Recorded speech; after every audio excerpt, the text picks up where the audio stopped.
Bonjour frères et sœurs, que la grâce et la communion du Saint-Esprit soient avec son Église.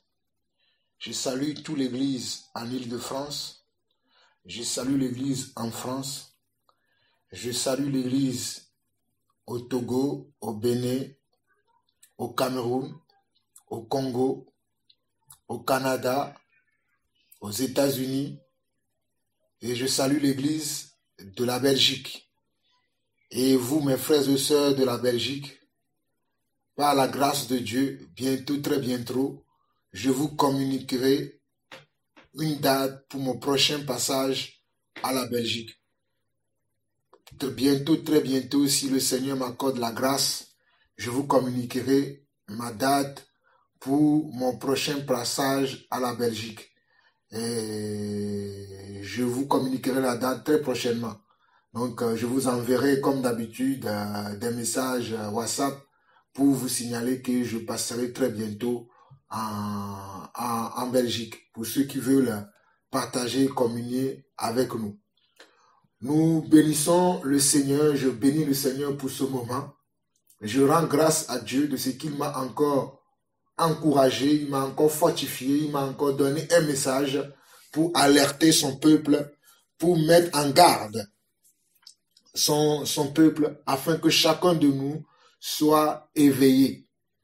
Afin que chacun de nous, je précise encore, afin que chacun de nous soit éveillé et réveillé. Car nous vivons la fin des temps, nous vivons les temps difficiles, et chacun d'entre nous doit être au pied du Seigneur, doit être en communion permanente avec Dieu, et non avec des faux dieux. Je dis encore, chacun d'entre nous doit être en communion avec Dieu, et non avec des faux dieux. Et pour être en communion avec Dieu, il faut être connecté à son esprit. Il faut être habité par son esprit, et il faut aussi être en compagnie de ses vrais serviteurs. N'oubliez pas, pour être en communion avec Dieu, il faut deux choses. Je répète encore, pour être en communion permanente avec Dieu, il faut deux choses. Être d'abord rempli ou être amené à marcher avec son esprit, être rempli de son esprit ou être amené à marcher avec son esprit si on a déjà rencontré le Seigneur, bien sûr. Et la deuxième chose, c'est quoi? C'est d'être en compagnie des vrais frères ou de ses vrais serviteurs. Être en compagnie des vrais frères, pas des faux frères. Parce que mes frères et sœurs, écoutez-moi très bien, il y a beaucoup de faux frères qui se sont introduits dans l'église.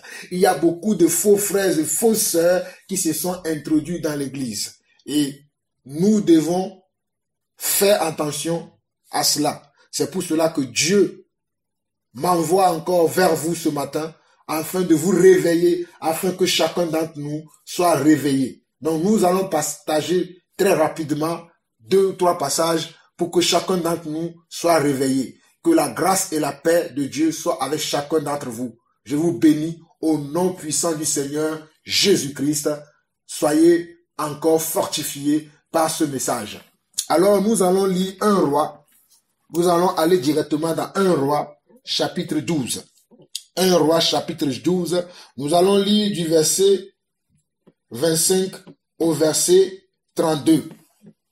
1 Roi chapitre 12. Nous allons lire du verset 25 au verset 32.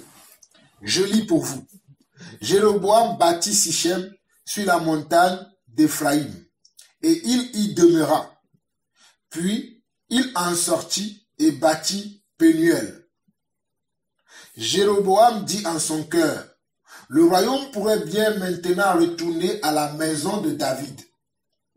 Si ce peuple monte à Jérusalem pour faire des sacrifices dans la maison de l'Éternel, le cœur de ce peuple retournera à son Seigneur, à Roboam, roi de Juda, et ils me tueront et retourneront à Roboam, roi de Juda.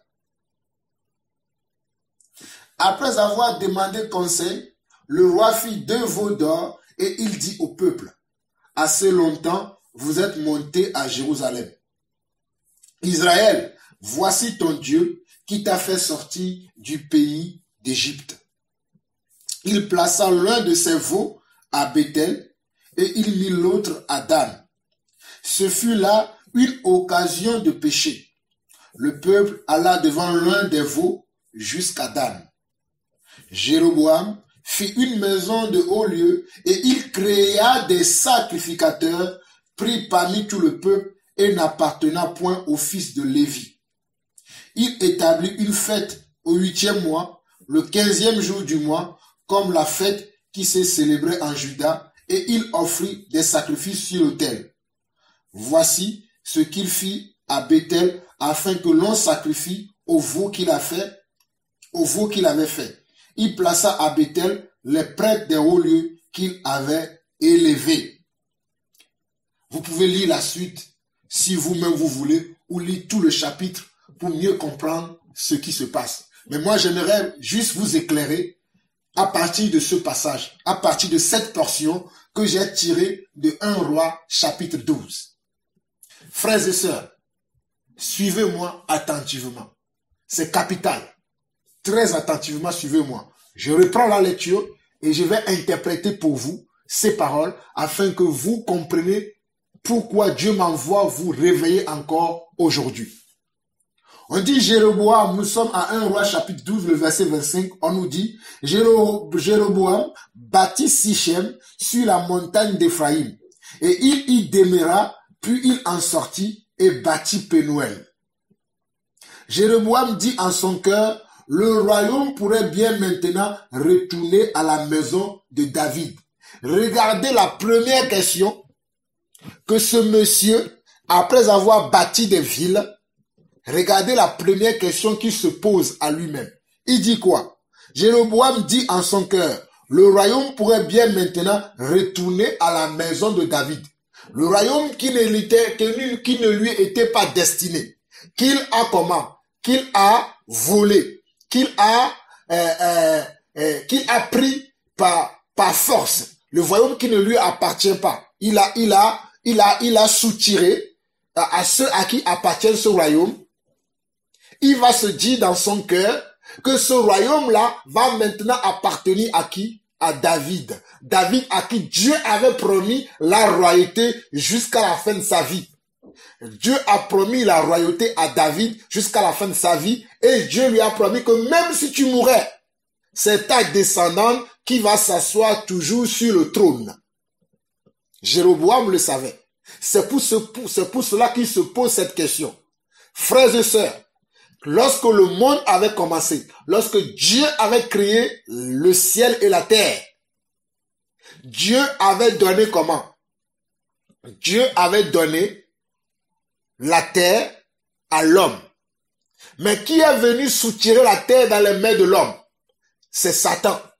C'est Satan qui est venu insuffler dans les oreilles de l'homme que est-ce que Dieu a-t-il réellement dit cela? Dieu a-t-il réellement dit, sèmant le doute dans le cœur de l'homme, et lorsque l'homme est resté dans le doute, là Satan a pu placer son plan, a pu faire ce qu'il avait projeté de faire pour soutirer l'autorité, pour soutirer le royaume, pour soutirer la mainmise que Dieu avait donnée à l'homme, pour que l'homme puisse dominer sur toute la terre. Et Satan va tromper l'homme.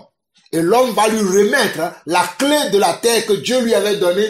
L'homme va remettre ça à Satan.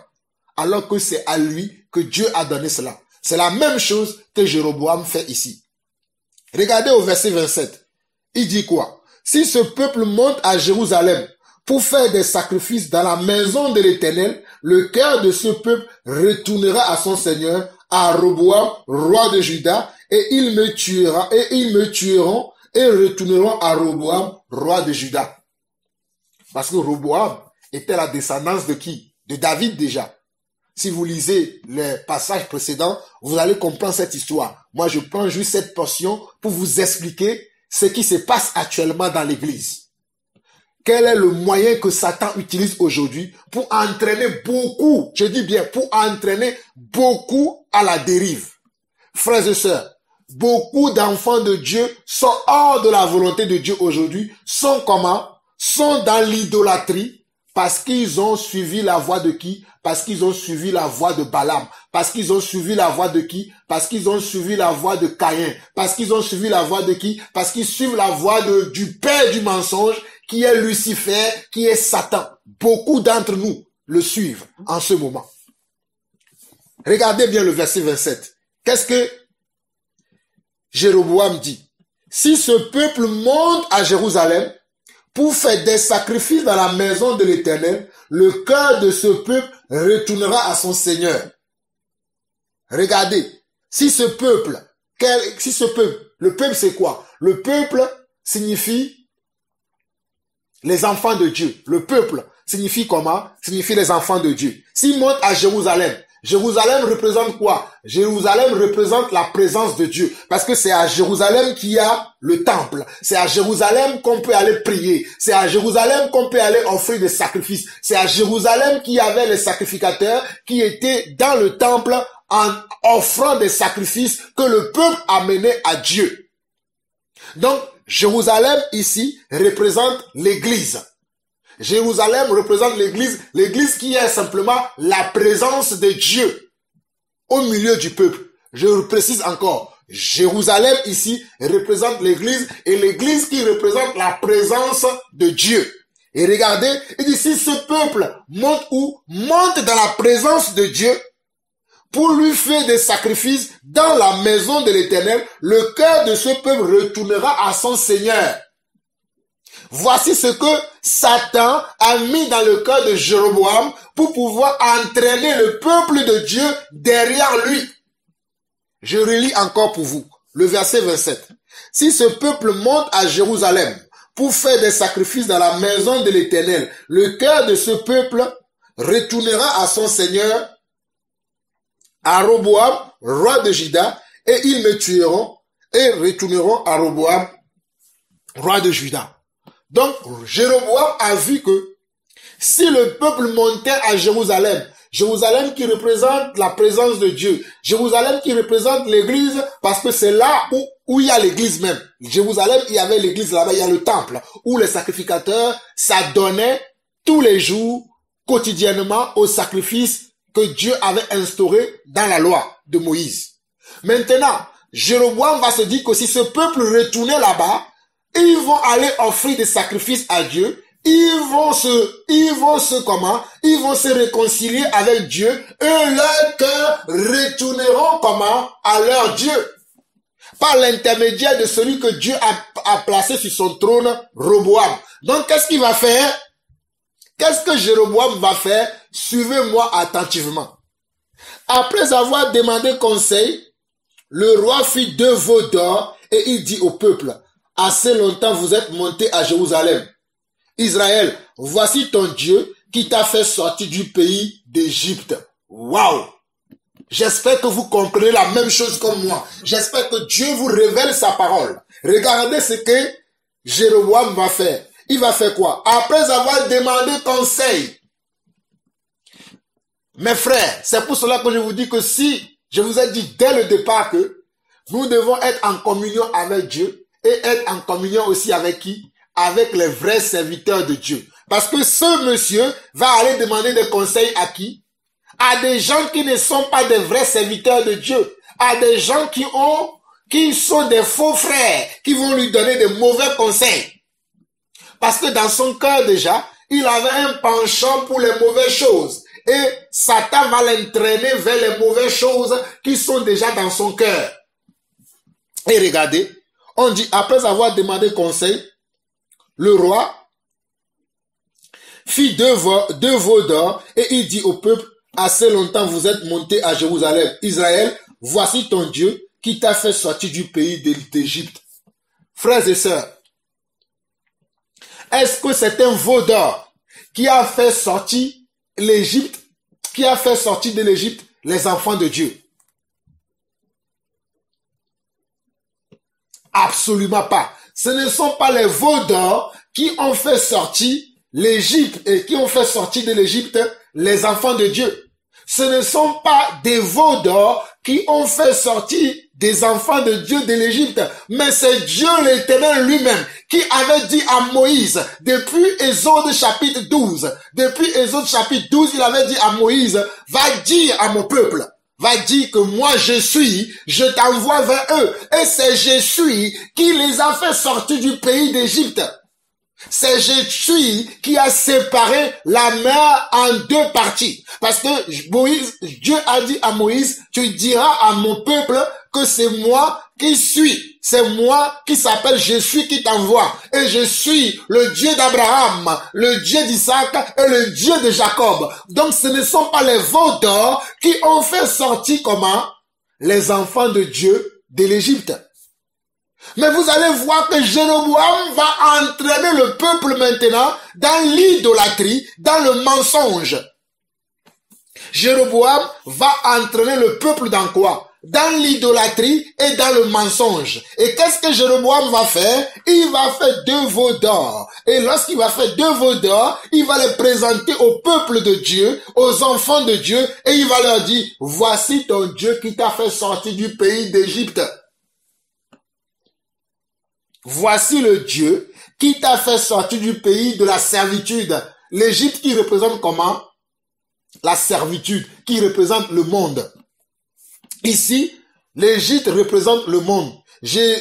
L'Égypte représente comment? Représente la vie que nous avions avant, dans le passé. Et Jéroboam va présenter cela aux enfants de Dieu. Et regardez la suite. Il plaça l'un de ses veaux à Bethel et il mit l'autre à Dan. Ce fut là une occasion de péché. Le peuple alla devant l'un des veaux jusqu'à Dan. Regardez. Lorsqu'il va placer ces choses et qu'il va les présenter au peuple, le peuple va aller comment? Va aller se placer devant ces choses pour l'adorer. Et cela va être un péché pour le peuple. Cela va être un péché pour le peuple. Donc, lorsque Jéroboam va placer ces 2 veaux dans le pays, cela va être comment? L'occasion de péché pour le peuple.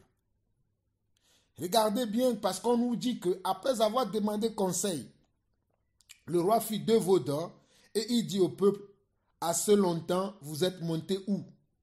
Vous êtes montés à Jérusalem. Donc, la motivation de Jéroboam, c'est que les enfants de Dieu ne montent plus dans la présence de Dieu, ne montent plus vers Dieu, mais qu'ils montent où? Qu'ils montent vers des faux dieux. Parce qu'il a dit assez longtemps, vous êtes montés où? Vous êtes montés à Jérusalem. Souvenez-vous que je vous ai dit que Jérusalem représente l'église. Jérusalem représente la présence de Dieu. Donc assez longtemps, vous êtes montés vers Dieu. Assez longtemps, vous êtes montés à l'église. Mais je ne veux plus que vous allez à l'église. Donc je vais créer une église ici pour que vous puissiez prier votre Dieu là-bas. C'est la motivation de Jéroboam. C'est ça qu'il va faire selon les conseils que les faux frères lui ont donnés. C'est ça qu'il va faire, qu'il va créer comment? 2 veaux d'or. Et le peuple va aller maintenant prier devant ces veaux d'or. Parce que nous le voyons à partir du verset 29. On nous dit qu'il plaça l'un de ces veaux à Bethel et il mit l'autre à Dan. Et regardez bien le verset 30. Ce fut là une occasion de péché. Le peuple alla devant l'un des veaux jusqu'à Dan. Regardez le verset 31. Il ne va pas s'arrêter là. Jéroboam fit une maison de haut lieu et il créa des sacrificateurs pris parmi tout le peuple et n'appartenant point au fils de Lévi. Je vais beaucoup aussi m'attarder ici. Jéroboam fit une maison de haut lieu et il créa des sacrificateurs pris parmi tout le peuple et n'appartenant point au fils de Lévi. Mes frères et sœurs, regardez ce que Jéroboam va faire. Jéroboam va se substituer à Dieu. Il va prendre la position de Dieu. Il va prendre la place de Dieu. Et nous savons que celui qui a fait cela, à l'origine, c'est Satan.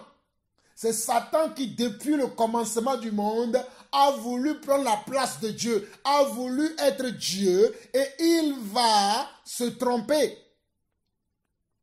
Jéroboam va faire la même chose comme Satan, en faisant quoi? En créant des sacrificateurs. Il n'y a que Dieu qui peut appeler les sacrificateurs, parce que les sacrificateurs, dans l'ancienne alliance, devaient être de la descendance de Lévi. Je répète encore pour vous. Vous pouvez lire toutes ces choses-là dans le livre de Lévitique et dans le livre des Odes. Vous allez voir que les sacrificateurs, à l'époque, dans l'ancienne alliance, les sacrificateurs devaient être comment? De la descendance de Lévi. Mais ceux que Jéroboam va choisir, ils vont être parmi le peuple. Ils vont être des gens qui ne sont pas, parmi le peuple veut dire, les gens qui ne sont pas de la descendance de Lévi. Il va aller les choisir pour que ces gens viennent offrir des sacrifices dans les faux temples que lui-même, il a créés. Frères et sœurs, c'est là le but de mon message. Parce que le Seigneur m'a dit de vous révéler qu'il y a beaucoup de faux temples aujourd'hui. Il y a beaucoup de faux temples dans lesquels vous avez aussi de faux sacrificateurs qui viennent offrir des sacrifices dans ces temples. Et vous allez les consulter et vous pensez que vous consultez Dieu. Mais vous ne consultez pas Dieu. Vous êtes dans la même position comme Jéroboam.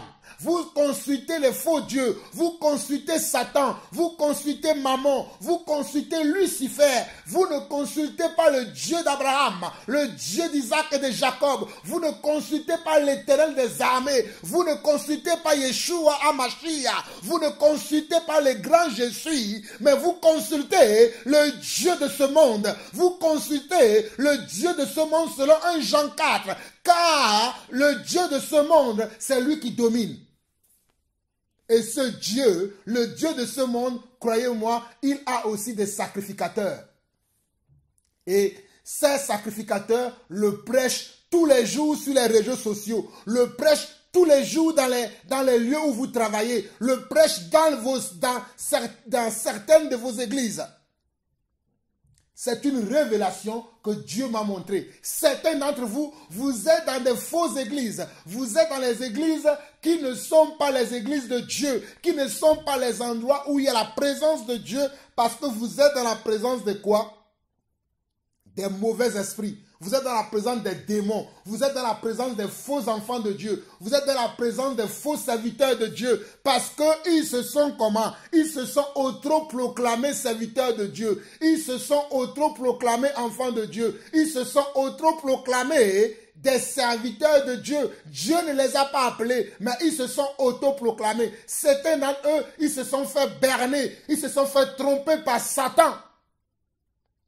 Ils vous prêchent en longueur de journée sur les réseaux sociaux. Beaucoup sont sur Facebook, je vous avertis. Frères et sœurs, vous qui suivez des messages à longueur de journée sur les réseaux sociaux, sur Twitter, sur Facebook, sur Instagram, je vous avertis, même sur WhatsApp. Oh, alléluia, je rends grâce à Dieu parce que Satan a vu aujourd'hui qu'il y a beaucoup de ces serviteurs, de ces vrais serviteurs qui utilisent les réseaux sociaux. Donc Satan aussi a dit, moi aussi, je vais infiltrer ce réseau pour pouvoir aussi entraîner beaucoup d'enfants de Dieu derrière moi, pour pouvoir entraîner les enfants de Dieu derrière moi. C'est pour ça que vous voyez qu'aujourd'hui, les réseaux sociaux sont inondés de beaucoup de messages. Tout le monde est inspiré aujourd'hui. Tout le monde se dit sacrificateur. Tout le monde se dit enfant de Dieu. Tout le monde a un message à donner. Et en longueur de journée, vous recevez des messages.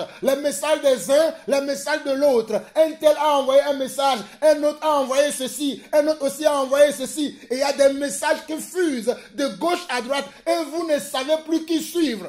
Mes frères et sœurs, je vous avertis. Oh, je suis le sentinelle de Dieu, Jean-Paul Lawson. Je crie et je crierai toujours, afin que vous sachiez que nous sommes dans la fin des temps, où la Bible dit que la connaissance augmentera. Et nous vivons cette époque aujourd'hui, où la connaissance a augmenté. Tout le monde se lève, chacun rencontre n'importe quoi. On ne sait plus qui est qui, on ne sait plus à quel saint se vouer. Tout le monde se prétend être serviteur de Dieu. Tout le monde prétend avoir un message de Dieu, moi y compris. Mais demandez à Dieu, si ce monsieur qui se nomme Jean-Paul Lawson est-il un serviteur de Dieu? Je vous l'ai toujours dit. Demandez à Dieu, ce monsieur que je suis, ce frère que j'écoute, cette personne que j'écoute, est-il vraiment un serviteur de Dieu? That is the question, disent les Anglais.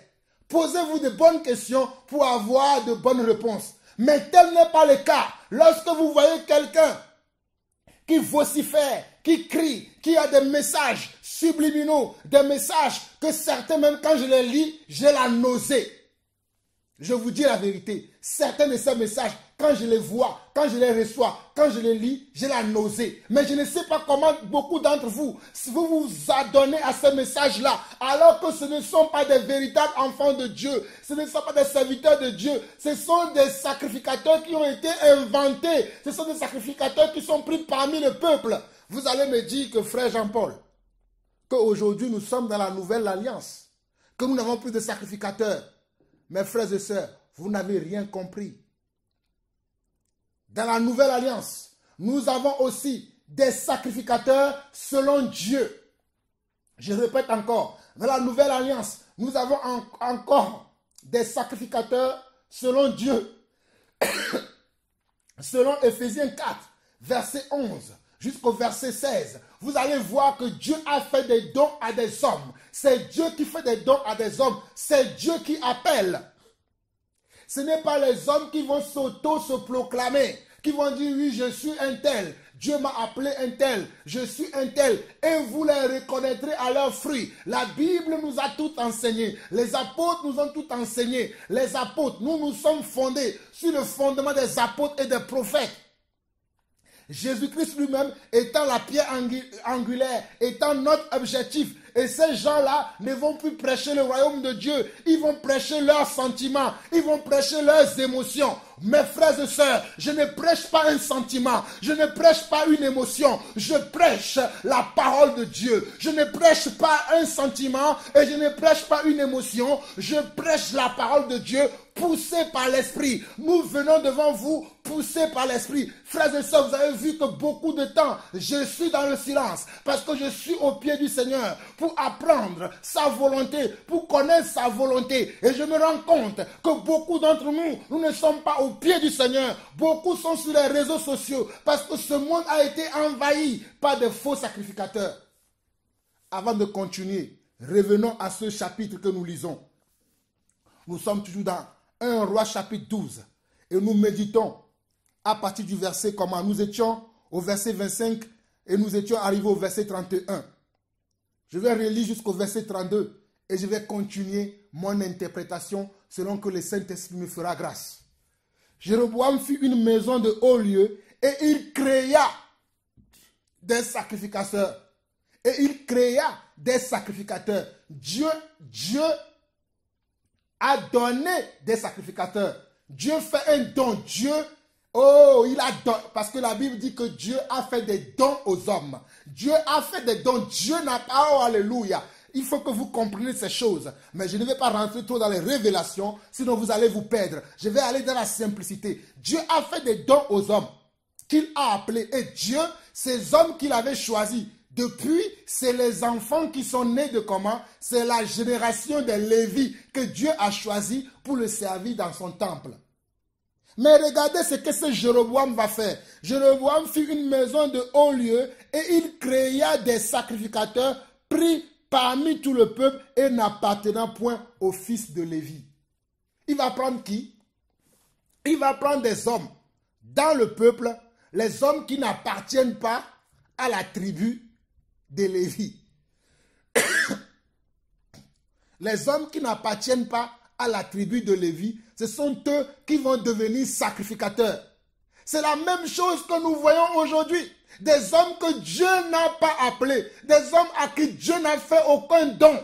Mais les hommes les ont trompés, les hommes les ont menti, les hommes les ont choisis, ils ont dit, toi, Dieu t'a fait un don pour que tu sois apôtre. Toi, Dieu t'a fait un don pour que tu sois évangéliste. Toi, Dieu t'a fait un don pour que tu sois comment? Pour que tu sois un pasteur. Toi, Dieu t'a fait un don pour que tu sois un docteur. C'est pour cela que même parmi eux, nous voyons des femmes. Nous voyons beaucoup de femmes aujourd'hui enseigner dans des églises, enseigner dans les réseaux sociaux, enseigner sur les réseaux sociaux. Partout maintenant, il y a de la confusion totale. La confusion totale. Tout le monde enseigne, tout le monde raconte n'importe quoi. Alors que Jacques nous dira, ne soyez pas nombreux à enseigner, car ceux qui enseignent seront jugés doublement.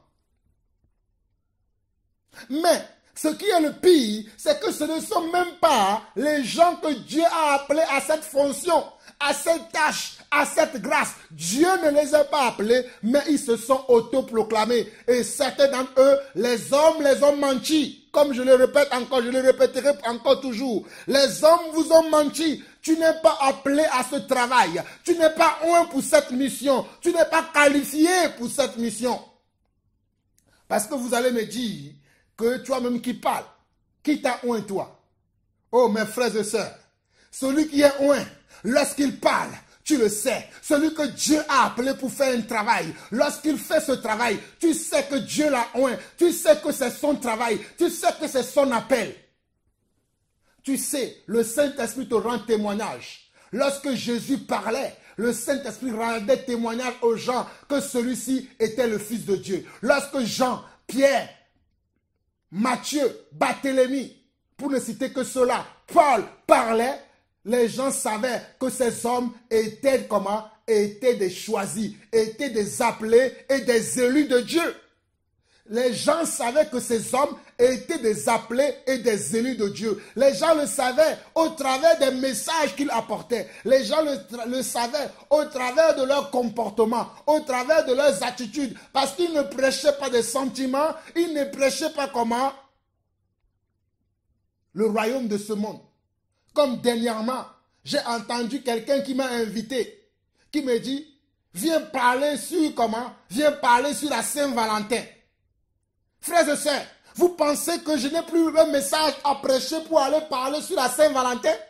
La Saint-Valentin concerne-t-il l'Église?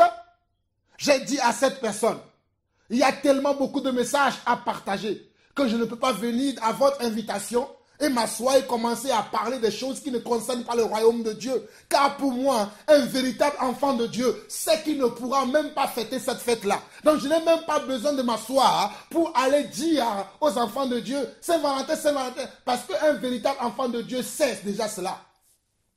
Saint-Valentin. Je ferme cette petite parenthèse. Beaucoup de gens que Dieu n'a pas appelés se lèvent aujourd'hui et ils commencent à parler. Dieu m'a dit ceci, Dieu m'a fait cela, j'ai vu ceci, j'ai dit cela, j'ai vu ceci. Tout le monde se lève aujourd'hui et tout le monde raconte n'importe quoi.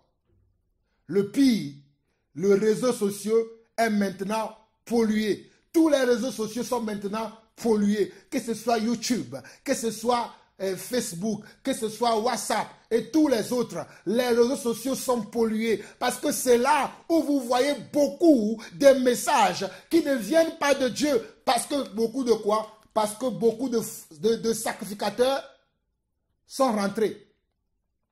Beaucoup de gens que Dieu n'a pas appelés sont rentrés. Je finis en lisant le verset 32. Il établit une fête au 8e mois, le 15e jour du mois, comme la fête qu'il célébrait en Juda, et il offrit des sacrifices sur l'autel. Voici ce qu'il fit à Bethel, afin que l'on sacrifie au veau qu'il avait fait. Il plaça à Bethel les prêtres des hauts lieux qu'il avait élevés. Les prêtres signifient encore les sacrificateurs. Regardez ce qu'il avait fait. Il a fabriqué des veaux d'or qui représentent quoi? Qui représentent Dieu. Et les gens qui doivent jouer l'intermédiaire entre Dieu et son peuple, c'était quoi? Ce sont des prêtres et des sacrificateurs. Donc il va aller prendre parmi le peuple les gens que Dieu n'a pas mandatés, les gens que Dieu n'a pas choisis. C'est normal, puisqu'il a un faux Dieu. il va prendre aussi des faux sacrificateurs. C'est absolument normal. Parce qu'il a un faux Dieu, il faut qu'il y ait comment aussi des faux sacrificateurs. Et comme nous le voyons aussi aujourd'hui, dans l'église, il y a des faux frères. Dans l'église, il y a des faux frères et des fausses sœurs qui se sont introduits parmi nous. C'est pour cela que vous recevez aussi des faux messages. Des messages qui ne sont pas inspirés de Dieu. Des messages que les apôtres n'ont pas prêchés. Ils vont vous dire que les femmes peuvent être comment des pasteurs. Que les femmes peuvent enseigner la parole de Dieu. Ils vont vous dire que tout le monde peut lire la Bible et l'interpréter. Ce qui est absolument faux et ce qui est absolument satanique, ce qui ne vient pas de Dieu. Parce que Dieu a mandaté 5 types d'hommes. Je répète encore, Dieu a mandaté 5 types d'hommes pour la conduite de son église. Selon Ephésiens 4, verset 11 jusqu'au verset 16 par là. Dieu a appelé les uns comme comment?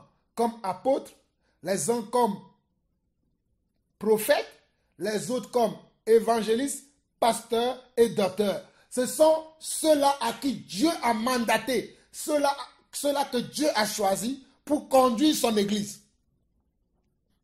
Et si nous allons dans 1 Timothée chapitre 3, permettez-moi de vous lire cela parce que je suis arrivé presque à la fin de cet avertissement. 1 Timothée chapitre 3. 1 Timothée chapitre 3. Lisons ça rapidement. Vous allez comprendre que vous vous faites avoir. Parce que nous sommes à la fin des temps. Nous vivons des temps difficiles. Et tout ce que la Bible nous a enseigné, on le voit aujourd'hui. Nous sommes dans 1 Timothée chapitre 3 maintenant. On dit cette parole est certaine. Frères et sœurs, lorsque vous lisez ou lorsque vous méditez la parole de Dieu, excusez-moi pour la toux, lorsque vous méditez la parole de Dieu et que vous entendez cette parole est vraie, cette parole est certaine, ou en vérité, prêtez à beaucoup attention à ce qui suit après. Dans 1 Timothée chapitre 1, on nous dit, cette parole est certaine. Si quelqu'un aspire à la charge d'évêque, il désire une œuvre excellente. On nous dit que si quelqu'un aspire à avoir une charge d'évêque, évêque veut dire ancien. Et dans le mot évêque, évêque veut dire surveillant. Et dans ce mot, nous voyons les surveillants de Dieu, ce sont les apôtres, les prophètes, les évangélistes, les pasteurs et les docteurs. Et la Bible nous fait comprendre que si quelqu'un désire être à cette charge, être à cette fonction, il désire une œuvre excellente. Mais si vous lisez la suite, on nous dit qu'il faut donc que l'évêque soit irréprochable. Mari d'une seule femme, sobre, modéré, regret dans sa conduite, hospitalier, propre à l'enseignement. Mais lorsque vous voyez beaucoup de ces hommes-là, surtout ceux qui prêchent sur Internet aujourd'hui, beaucoup d'entre eux ne sont pas modérés, ils ne sont pas sobres. Certains, je les vois même, ils mettent leurs photos tous les jours sur les réseaux sociaux, des photos qui n'ont rien à voir là-bas. Et ils vont prêcher des messages qui ne viennent pas du cœur de Dieu, mais ils vont prêcher des sentiments. Certains vont mettre même des photos de leurs femmes, leurs photos de leurs vacances. Ils mettent des photos qui n'ont rien à voir. Et ils se disent des serviteurs de Dieu et ils servent Dieu. Ils n'ont pas compris pourquoi. Parce que ce ne sont pas des gens que Dieu a appelés. Beaucoup d'entre eux, au lieu de se consacrer au service de Dieu et faire la volonté de Dieu, ils se consacrent au service du monde. Ils vont prêcher le monde. C'est eux qui vont vous parler du leadership. C'est eux qui vont vous parler de leur relation avec leurs épouses. Au lieu de vous parler de Christ, ils vont être là, vous parler de leur relation, la relation qu'ils ont entre leurs épouses. Est-ce que c'est ça, ce que les apôtres ont prêché? Donnez-moi un seul verset dans la Bible où les apôtres étaient là à vous parler à longueur de journée que de leur relation avec leurs épouses. Comprenez-moi très bien. Je ne suis pas en train de dire qu'on ne doit pas encadrer, recadrer les frères et sœurs sur la relation que nous devons avoir avec nos époux ou bien avec nos conjoints. Mais si cela devient maintenant un rituel, que tous les jours, on est là à vous montrer des photos, des vidéos de comment je suis bien avec mon conjoint, de comment j'ai fait tel voyage avec mon conjoint, j'ai été à tel endroit avec mon conjoint, j'ai fait telle chose avec mes enfants, j'ai fait telle chose avec mes conjoints.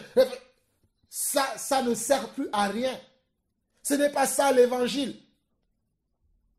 Et beaucoup d'entre vous, vous êtes abonnés sur ces sites. Beaucoup d'entre vous, vous vous adonnez à ce genre d'évangile. Et vous n'écoutez pas la voix de Dieu. Vous n'écoutez plus la voix de Dieu. Parce que beaucoup d'entre ces personnes ne sont pas des vrais serviteurs de Dieu, ne sont pas des enfants de Dieu véritables. Ils se sont autoproclamés enfants de Dieu. Ils se sont autoproclamés serviteurs de Dieu. Ils se sont fait berner par l'ennemi. Ils se sont fait tromper par Satan. Et ils amènent des évangiles qui ne viennent pas du cœur de Dieu, mais des évangiles qui viennent du cœur de Satan. Ils encouragent même les jeunes sœurs à prêcher l'évangile. Ils encouragent les sœurs à prêcher l'évangile. Ils encouragent les sœurs à évangéliser, à aller parler de Dieu, alors que Dieu a appelé les hommes simplement à le servir. La femme, son rôle, c'est d'aider les hommes dans le ministère. La femme, son rôle, c'est de prendre soin de son foyer. C'est d'encadrer les jeunes sœurs à savoir diriger leur maison. Mais ces hommes-là, ce n'est pas ce qu'ils font. Ils sont papa pasteurs et leurs épouses sont des mamas pasteurs. Ils sont des papas pasteurs et leurs épouses sont des mamans pasteurs. Ainsi, ils vous induisent en erreur en vous prêchant un faux évangile. Comme Jéroboam ici, il va créer comment? 2 veaux d'or. Et lorsqu'il va créer les veaux d'or, il va créer aussi comment? Des sacrificateurs qui va prendre parmi le peuple, des gens que Dieu n'a pas appelés. Comme on le voit aussi aujourd'hui dans l'église, des gens que Dieu n'a pas appelés, mais ces gens se lèvent. Ils vont crier à tue-tête, Dieu m'a appelé, j'ai ôté au ciel, j'ai été en enfer, j'ai vu ceci, j'ai vu cela, et je sais de quoi je parle. Certains d'entre eux, ce n'est pas j'ai été au ciel, mais ils vont venir avec des messages subliminaux, comme si ce sont des messages de révélation. Ils vont vous dire, nous sommes en train de vous révéler des choses que vous ne savez pas. Oui, la femme peut faire ceci, oui, je peux faire cela. Et ils vont vous prêcher que la terre. Ils vous prêchent des sentiments et des émotions, mais ils ne vous prêchent pas la doctrine de Christ. Car nous prêchons la doctrine de Christ. Nous prêchons Christ crucifié. Nous prêchons Christ crucifié et ressuscité. Mais nous ne prêchons pas un Christ qui est simplement dans les sentiments et dans les émotions. Mais nous prêchons un Christ crucifié. Car la parole de Dieu peut être prêchée de diverses manières. Elle peut être prêchée par révélation, elle peut être prêchée par connaissance, elle peut être prêchée par prophétie. Mais aujourd'hui, vous écoutez ces hommes et ces femmes qui ne vous prêchent pas l'évangile selon Christ, qui ne vous prêchent pas l'évangile de Yeshua à Mashiach, qui ne vous prêchent pas l'évangile que les apôtres et les prophètes ont prêché. Tout simplement parce que beaucoup d'entre eux ne sont pas des serviteurs de Dieu. Beaucoup d'entre eux sont des comment? Sont des faux serviteurs de Dieu. Sont des faux frères, des faux sœurs. Ils viennent avec des messages. Si vous avez reçu un message qui vous donne beaucoup d'émotions, un message qui vous donne beaucoup de sentiments, dans lequel vous n'êtes pas rempli de l'esprit, sachez que vous êtes en face d'un faux serviteur. Je répète encore, si vous recevez un message qui vous remplit de beaucoup d'émotions, un message qui ne vous ouvre pas les yeux à quitter le péché, à quitter le monde, à quitter les émotions et à quitter les sentiments, sachez que vous êtes en face d'un faux frère et d'un faux serviteur de Dieu. Si le message que ce frère prêche, si le message que cette personne vous apporte Ne vous éloigne pas de péché. Ne vous éloigne pas du monde. Ne vous éloigne pas à fuir les sentiments et les émotions. À fuir l'hypocrisie. À fuir la haine. Sachez que vous êtes en présence d'un faux serviteur de Dieu, un faux envoyé de Dieu. Parce que les vrais envoyés de Dieu, lorsqu'ils vous prêchent un message, ce message vous remplit de comment? Vous remplit de haine contre le péché. Ce message vous pousse à la repentance. Allez lire Actes chapitre 2. Lorsque l'apôtre Pierre, celui à qui Dieu a dit, tu es Pierre, et sur toi Pierre, je bâtirai mon église. Lorsqu'il a ouvert sa bouche le jour de la Pentecôte et qu'il a prêché, la Bible dit que le cœur des hommes a été vivement touché. Et les hommes se sont posé la question, hommes frères, que ferons-nous? Et Pierre et les autres apôtres leur ont transmis, repentez-vous et que chacun de vous soit baptisé au nom du Seigneur Jésus-Christ et vous recevrez le don du Saint-Esprit. Et la Bible déclare que ce jour-là, ceux qui ont accepté la parole des apôtres, ils se sont fait baptiser et le nombre des disciples augmenta d'environ 3000 âmes. Aujourd'hui, le nombre des disciples n'augmente plus. Les disciples ne sont plus encadrés parce que les messages que nous apportons, ce sont des messages qui ne sont pas inspirés. Ce ne sont pas les messages qui viennent du cœur de Dieu, mais ce sont des messages de sentiment, des messages sentimentaux. On ne prêche plus le message qui vient de Dieu, le message qui peut pousser le peuple à se repentir, le message qui peut pousser le peuple à se remettre en question et à se corriger. On ne prêche plus ce genre de messages, mais on prêche des messages de sentiments, des messages d'émotion. Il est temps maintenant que nous sortons de ces choses. Il est temps maintenant que nous quittons ces choses et que nous revenons à l'évangile pur et que nous acceptons l'évangile pur, l'évangile qui vient de Dieu, l'évangile qui transforme, l'évangile qui renouvelle, l'évangile qui fait de nous des véritables enfants de Dieu. C'est cela que nous devons faire aujourd'hui. Frères et sœurs, je m'arrête là. Mais il est capital que vous sachiez que vous devez fuir de tels hommes. Surtout, fuyez ces hommes.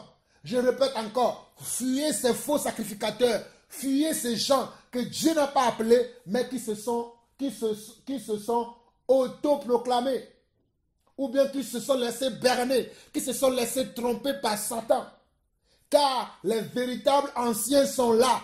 Soyez au pied des véritables anciens. Appelez au pied des véritables anciens. Il y a des véritables anciens que Dieu a appelés. Il y a des véritables anciens que Dieu a choisis pour encadrer son peuple, pour enseigner son peuple. C'est à ceux-là que vous devez faire confiance. C'est ceux-là que vous devez suivre. Parce que c'est à eux que Dieu a donné comment?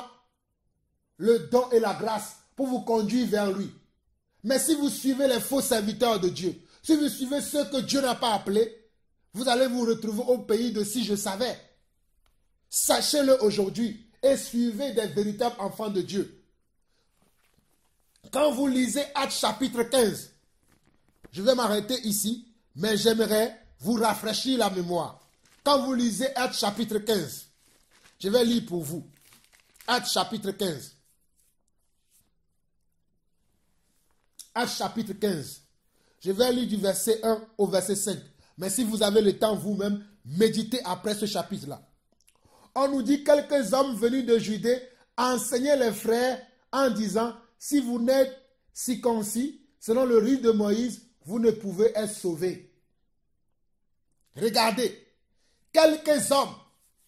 Aujourd'hui aussi, il y a quelques hommes qui enseignent des choses pernicieuses, des choses qui ne viennent pas du Seigneur. Il y a quelques hommes qui les enseignent aussi aujourd'hui. Regardez, quelques hommes venus de Judée, aujourd'hui quelques hommes venus de Satan, envoyés par Satan, qui sont des livrés, viennent maintenant pour enseigner de faux enseignements dans l'église. Il dit quelques hommes venus de Judée enseignaient les frères en disant, si vous n'êtes circoncis selon le rite de Moïse, vous ne pouvez être sauvés. Paul et Barnabas eurent avec eux un débat et une vive discussion. Et les frères décidèrent que Paul et Barnabas et quelques-uns de leurs monteraient à Jérusalem vers les apôtres et les anciens pour traiter cette question. Frères et sœurs, regardez. Paul et Barnabas ont eu comment? Ont eu une vive discussion avec qui? Avec ces faux frères qui sont venus enseigner des enseignements que les apôtres n'ont jamais enseignés, à savoir que les disciples devaient se faire comment? Circoncis sur le rite de Moïse, alors que le rite de Moïse n'est plus d'actualité aujourd'hui. Nous sommes sur les rites de Jésus-Christ. Nous suivons les rites de Jésus-Christ. Jésus-Christ est la pierre angulaire. Jésus-Christ est celui que nous devons suivre. Jésus-Christ est celui qui est notre berger aujourd'hui. Même s'il a choisi des hommes pour nous conduire, c'est lui comment la finalité. C'est lui que nous suivons au travers de ces hommes-là. Et Paul et Silas, ils vont faire quoi? Ils vont avoir une vive discussion avec ces hommes. Mes frères, quand je lis certains commentaires sur YouTube, je vois que certains frères qui sont de vrais serviteurs de Dieu, qui sont de vrais enfants de Dieu, se lancent dans le débat avec ces faux frères-là pour les ramener à la raison, mais ils n'y arrivent pas. Parce que ces faux frères sont virulents. Ils sont virulents dans leurs mensonges. Et quand je vois que ces frères qui sont appelés, qui sont mandatés, qui viennent pour les faire amener à la raison, ils n'y arrivent pas. Regardez ici. On nous dit au verset 3 qu'après être accompagnés par l'église, ils poursuivirent leur route à travers la Phénicie et la Samarie, rencontrant la conversion des païens, et ils causèrent une grande joie à tous les frères. Arrivés à Jérusalem, ils furent reçus par l'église, les apôtres et les anciens, et ils racontaient tout ce que Dieu avait fait avec eux. Alors quelques-uns du parti des pharisiens qui avaient cru se levèrent en disant qu'il fallait circoncire les païens et exiger l'observation de la loi de Moïse. Regardez, quelques pharisiens. Il y a de nouveau des pharisiens au milieu de nous aujourd'hui. Il y a de nouveau des pharisiens dans l'église aujourd'hui qui se lèvent et qui enseignent des choses pernicieuses pour entraîner les disciples après eux. Mais qu'est-ce que Paul et Silas ont décidé ici? Ils ont décidé d'aller voir qui? Les hommes que Dieu a mandatés, les apôtres et les anciens. Le mot ancien et le mot apôtre, ce sont les mêmes choses, ce sont les mêmes termes, ce sont des synonymes, ça veut dire les mêmes choses. Ils ont décidé d'aller voir les anciens, ceux à qui Dieu a transmis comment? Sa volonté, ceux à qui Dieu a transmis la vision, ceux à qui Dieu a montré comment? Le chemin, pour qu'ils nous disent réellement ce qu'on doit faire. Frères et sœurs, je vous encourage à aller vers ces frères et sœurs, à aller vers ces personnes. Allez vers ces personnes, ces hommes que Dieu a établis dans l'église afin qu'ils nous conduisent. Ces hommes que Dieu a établis, bien, je précise encore, ces hommes, je ne précise pas des femmes, mais je dis ces hommes que Dieu a établis, ces hommes qui sont des anciens que Dieu a établis afin qu'ils nous conduisent. Allez vers ces hommes pour aller apprendre à leurs pieds. Quand vous avez des doutes, quand vous avez des questions que vous ne comprenez pas, quand vous avez des sujets que vous ne maîtrisez pas, allez vers ces personnes-là, afin qu'ils vous dirigent dans le droit chemin, afin qu'ils vous conduisent dans le droit chemin. Mais ne suivez pas ces pharisiens, ne suivez pas ces faux sacrificateurs, ces faux lévites, ne suivez pas ces faux appelés de Dieu, ces faux élus de Dieu qui sont au milieu de nous aujourd'hui, qui vous enseignent des émotions, des sentiments, qui vous enseignent les lois de leadership, les lois de la terre et ne vous enseignent pas les lois de Dieu. Fuyez-les. Fuyez-les.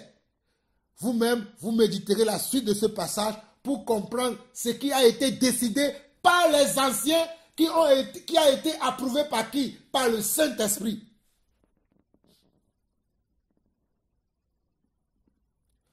Vous-même, vous lirez que ce que les anciens ont décidé dans ce chapitre de Actes, chapitre 15, a été approuvé aussi par le Saint-Esprit.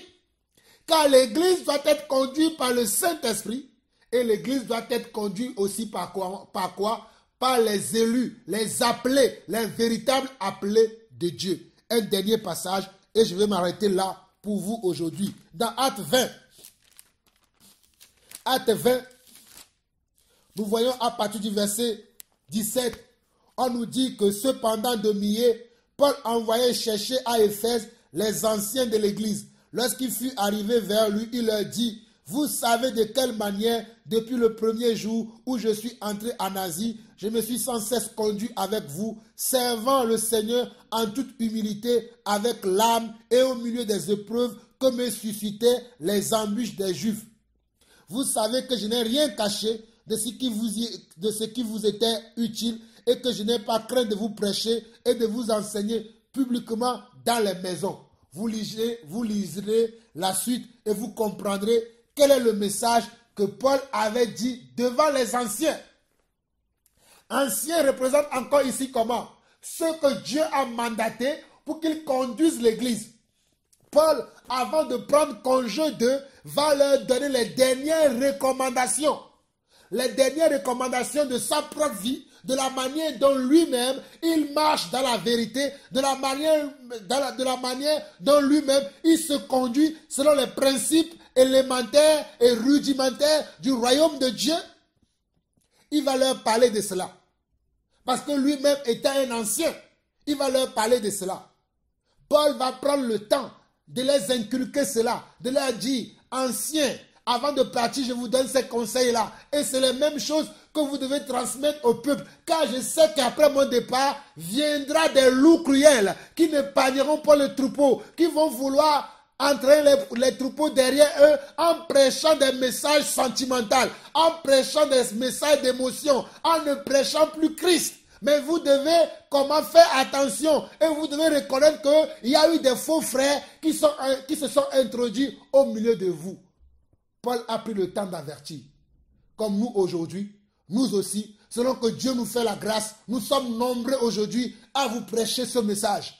Je salue mon frère Barwani qui se fait aussi, qui travaille à ce sujet avec comment? Avec amour. Avec persévérance. Que Dieu te bénisse, mon frère. Je salue aussi mon frère, le prophète David au Bénin, qui travaille aussi à ce sujet. Avec amour et avec hardiesse. Je salue aussi le frère Afolabi à Lomé, au Togo. Je vous salue tous, mes frères et sœurs, un peu partout dans le monde. Étant dans le service du Seigneur, voulant que tout le monde parvienne à la connaissance de la vérité et qu'il marche dans la vérité. Ce que nous voulons, ce n'est pas pour entrer les disciples derrière nous, mais c'est que les disciples soient derrière Christ. Nous ne nous prêchons pas nous-mêmes, mais nous prêchons Christ afin d'entraîner les disciples derrière Christ. Nous prêchons Yeshua à Mashiach afin d'entraîner les disciples derrière Jésus-Christ. Donc, frères et sœurs, faites vraiment attention au message que vous recevez aujourd'hui. Faites beaucoup attention au message que vous recevez. Même si ce message venait de même moi, Jean-Paul Lawson, je vous préviens. Il y a des faux frères. Il y a des frères qui ont même fait naufrage par rapport à la foi, qui enseignent des absurdités, qui enseignent des choses qui ne viennent pas du cœur de Dieu aujourd'hui. Je vous avertis. Soyez dans la vigilance aujourd'hui. Soyez prêts pour reconnaître ce qui est Dieu et ce qui n'est pas de Dieu. Soyez prêts pour reconnaître ce qui est de Dieu et ce qui n'est pas de Dieu. Faites beaucoup attention. Suivez la voie de Dieu. Suivez la voie de l'Éternel et restez au pied de l'Éternel. J'aimerais terminer pour vous dire ceci. Arrêtez de nous idolâtrer. Nous ne sommes pas allés à la croix pour vous. Beaucoup d'entre vous, vous nous idolâtrez. Jean-Paul Lawson n'est pas allé mourir à la croix pour quelqu'un. Barwani Enzo n'est pas allé mourir à la croix pour quelqu'un. Je vous avertis encore. Arrêtez de nous idolâtrer. Nous ne sommes pas ceux qui sont morts pour vous. Nous sommes simplement des citoyens des cieux à qui Dieu a fait la grâce de vous amener l'évangile. Mais celui que nous vous prêchons, celui-là que nous vous présentons, Yeshua, Mashiach, Jésus-Christ, c'est lui que vous devez suivre. C'est lui qui est le chemin, la vérité et la vie. C'est lui que vous devez écouter. C'est lui que vous devez imiter. C'est lui que vous devez suivre. Arrêtez de faire cela. Frères et sœurs, je vous en supplie. Ne m'idolâtrez pas. Je ne suis pas le chemin. Je ne suis pas la vérité. je ne suis pas la vie. Moi aussi, je cherche ce chemin. Je cherche cette vie qui est Jésus-Christ, que j'ai trouvé. Et je vous montre simplement la voie. Mais je ne le suis pas. Mais je suis un témoin. Je suis un témoin à cette vérité. Je suis un témoin à ce Jésus que je vous présente. Que celui qui a des oreilles pour entendre, entend ce que l'Esprit dit à son Église. Frères et sœurs, que la grâce et la paix du Seigneur soient avec chacun d'entre vous. Soyez énormément bénis. Recevez la paix du Seigneur. Que le Seigneur nous fasse grâce à chacun d'entre nous afin que nous comprenions ces choses. À très très bientôt. Bye bye.